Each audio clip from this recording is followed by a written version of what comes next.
What if I told you that in America, a veteran who risked his life in the Korean War was forced out of the Navy, not because of performance, not because of dishonor, but because of who he was? Congressman Eric Sorensen stood face to face with Secretary Pete Hegseth and demanded a straight answer. Does Harvey Milk, one of the nation's first openly gay leaders, deserve his country's thanks for wearing the uniform? What followed wasn't just a clash about politics, it exposed a deeper truth about who we honor, who we erase, and why service itself is still judged through the lens of identity. And the answer Sorensen received shocked the entire chamber. Done. Do you have a targeted number of reductions in civilian personnel in our armed forces? We have very diligently tried to identify the places where we might need to make changes, but for the most part, it's been a DRP process, a volunteer process of civilians to try to reduce the number for cost savings. Is there an analysis that supports how you're coming up with these decisions? We looked at about 8 to 10%, Congressman, but ultimately, everyone here acknowledges that the civilian size of the DoD has exploded over the last 20 years. And so where there are room for efficiencies, we are actively trying to find them and right-size those spots, because a lot of those places are not making us more nimble or faster at what we do. And what do we say to the people, but it's the numbers. Right. What do we say to the people that have strived in their entire life? These are former retired members of the military working as civilians back home. What do we say to them? Well, almost all of them took a voluntary DRP to separate. Do you have a timeline for making these cuts? Like I said, almost all of them were volunteers who themselves decided to retire early. Okay, I want to reset for just a moment. And I'm going to be honest with you. I learned a lot about military service from both of my grandpas who served and fought in World War II. My grandpa Sorensen was a proud Navy photographer. You know, I have his photos, they're framed above my desk here on Capitol Hill. You know, I learned to be proud of him. And from him, I learned how to become proud of veterans, which is why I want to talk about a different veteran, one who served in the Korean War from 1951 to 55. He served courageously like my grandpa Sorensen. But unlike my grandpa, this veteran was forced to resign from the Navy.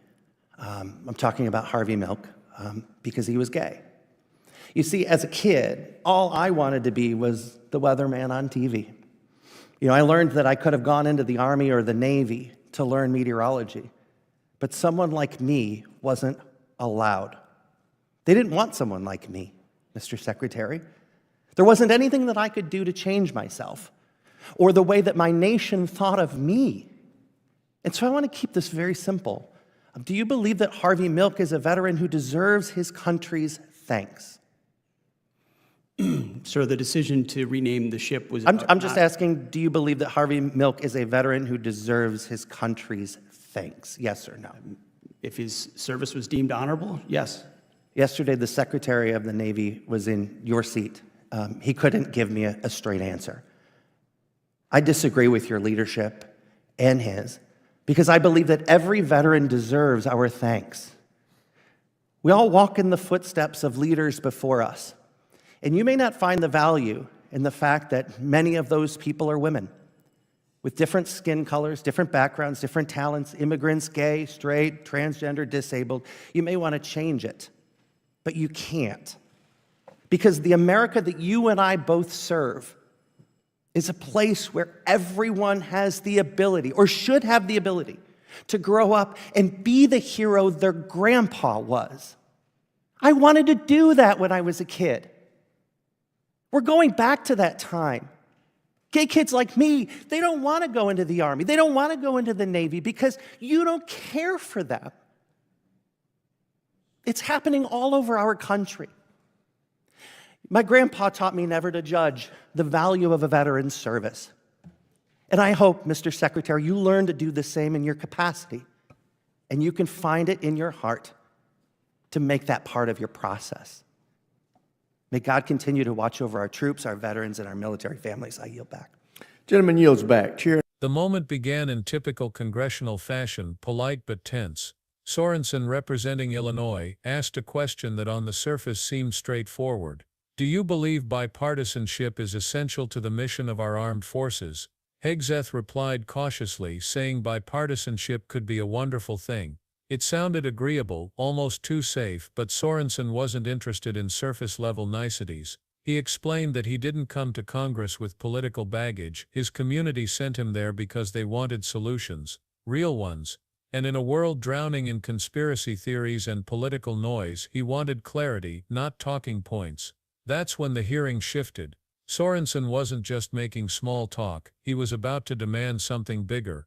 Before he got there, another issue came to the table, the Pentagon's plan to cut its civilian workforce. For most people watching, this might have sounded like technical policy talk, but Sorensen cut straight to the human cost.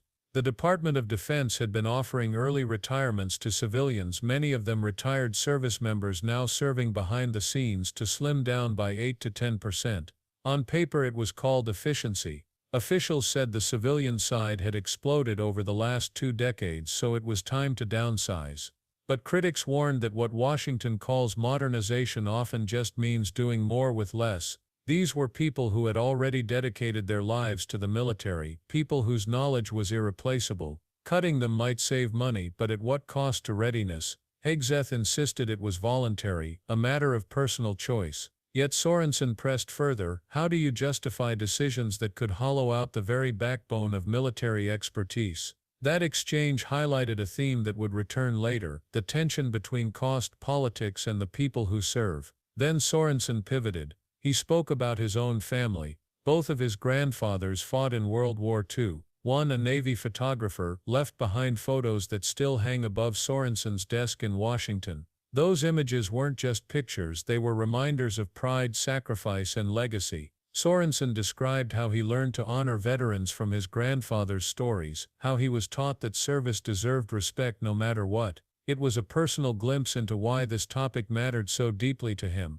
But that personal story was only a bridge. He was about to connect his family's legacy to a chapter of history most Americans have never been taught. That's when he brought up Harvey Milk. Today most people know Milk as a groundbreaking figure in the fight for gay rights. But before he became a political icon, he wore a Navy uniform during the Korean War, and unlike Sorensen's grandfather, Milk was forced to resign. Not for failure, not for dishonor, but because he was gay. Sorensen shared something deeply personal in that moment. As a child, he dreamed of serving in the military himself. He wanted to be a weatherman, but he knew he would never be accepted because he too was gay. That dream ended before it even began. In that story was the heart of the issue, patriotism, skill and love of country sidelined by prejudice. And if discrimination could rob the military of leaders like Harvey Milk, how many other talented Americans had been pushed away simply for being who they were? With that foundation laid, Sorensen asked the question that pierced the room. Do you believe that Harvey Milk is a veteran who deserves his country's thanks? Yes or no? He didn't want spin, he didn't want a half answer, he wanted clarity. At first Hegseth hesitated. Then he said if his service was deemed honorable, yes. It was a conditional acknowledgement, but it was still more direct than what Sorensen had heard the day before, when the Secretary of the Navy had dodged the very same question. Yet even in its simplicity, that answer revealed the absurdity of the debate. Why did it take this much effort to confirm that a man who served in uniform, who wore the same flag, deserved recognition? Why was this even a political question? For Sorensen, the conditional phrasing wasn't enough. He made it clear he disagreed with leadership that struggled to offer full recognition. In his words, every veteran deserves thanks. Service is service, sacrifice doesn't come with qualifiers, and it doesn't matter if that veteran is a woman, an immigrant, gay, transgender or disabled. The value of service isn't determined by identity, it's determined by dedication and courage. Yet in today's political climate, even that truth becomes controversial. The moment grew heavier as Sorensen reflected on what this meant for kids today. He said plainly that gay kids don't want to join the Army or the Navy because they don't feel cared for. And how could they when leaders can't even bring themselves to offer basic thanks to someone like Harvey Milk? Sorensen's voice carried the weight of his grandfather's lessons, never judge the value of a veteran's service. And yet here he was pleading with the secretary to learn that very same principle. He wasn't just talking policy, he was talking about the heart of patriotism itself. And that was the bigger message. Honoring veterans should be the least controversial thing in America. It should be the one place where politics doesn't matter, where sacrifice speaks louder than identity, but instead recognition has become another battlefield. Sorensen's confrontation exposed a contradiction. We claim to celebrate freedom, yet we limit who gets full recognition for defending it. In a healthier political climate, acknowledging Harvey Milk's service would be common sense, but in today's climate, it was treated like a culture war flashpoint. And that's why Sorensen's insistence mattered. It was about more than Harvey Milk, more than a hearing. It was about whether America is willing to live up to its own promise. So the question lingers: if service requires qualifiers, if some veterans are honored and others are not, then what does that say about our values as a nation? If the uniform doesn't erase those differences, then maybe the problem isn't with the veterans, it's with the system that judges them. And maybe, just maybe, the most patriotic act isn't waving a flag or delivering a speech, it's offering gratitude equally, without hypocrisy, to every person who risked everything to serve. So what do you think? Should recognition of veterans be universal, no matter who they are, or does identity still dictate how much gratitude someone receives? Let us know in the comments below. And if you found this story eye-opening, don't forget to hit that subscribe button, because the next video dives into an even more controversial exchange you won't want to miss.